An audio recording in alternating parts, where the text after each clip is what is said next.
This is all the sauces you can make from the most versatile mother sauce, the velouté. First, we're going to add the butter to the pan. Once your butter's melted, we're going to turn the heat down low and go in with your plain flour. Mix it together till it's fully incorporated. This is called the roux. We're going to cook the roux out on a low heat. Once your roux resembles the consistency of wet sand, we're now ready to add the stock. So we're going to take our roux off the stove. We're going to place our chicken stock. This may look familiar. Our bechamel is using the milk. Our velouté is using stock instead of milk. Once your chicken stock is hot, we're going to remove it from the stove. We're going to place our roux back on a very low heat.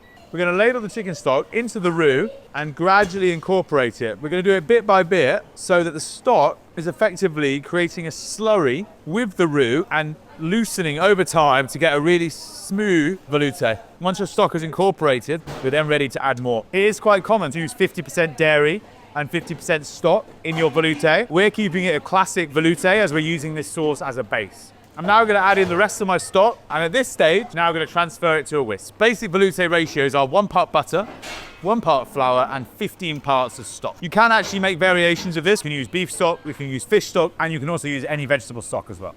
So this is our classic, really plain velouté base. Now I'm going to turn this into 5 different sauces. Sauce supreme. So we're going to add some double cream, followed by a good hit of lemon juice. With the sauce supreme, I'm serving this with salmon, pickled lemon, and some green veg. This is a mustard velouté. To our plain velouté base, we're going to add some salt, some Dijon mustard, whole grain mustard, lemon juice, double cream, and we're just going to bring this together on a low heat. After the cream, we're going to go in with some chopped tarragon and just mix that through. For the mustard velouté, I'm going to serve this with chicken breast, charred broccoli, and a drizzle of rapeseed oil. Sauce ivoire. So we're going to place our sauce on a low heat again. We're going to go in with some heavy cream, season it with salt. We're going to go in with some tomato puree and incorporate that nicely. Next up, some lemon juice. And then you have this lovely pale pink sauce ivoire. For the sauce ivoire, I'm going to plate this with picked white crab, charred leeks, and some courgette.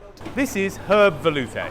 So we're going to bring our velouté up to a high heat, and we're going to incorporate some basil, dill, parsley, and tarragon. We've got this picked and washed. We're going to heat up our velouté. We're going to place our herbs inside and add a splash of cream and some lemon juice before transferring to a blending jug. And then you can pass it if you like. When you're doing this at home, you don't really need to. With the herb velouté sauce, I'm plating this with halibut, green herbs, and some pickled red onion. Sauce albufera. So we're going to heat up our velouté. We're going to add some salt, heavy cream, reduced beef stock. You can either make this yourself, or you can buy good quality beef stock from the supermarket and reduce it. We're going to finish this with a touch of sherry vinegar. Got a twist of black pepper. With the albufera sauce, I'm serving this with a fillet steak and a charred pickled onion.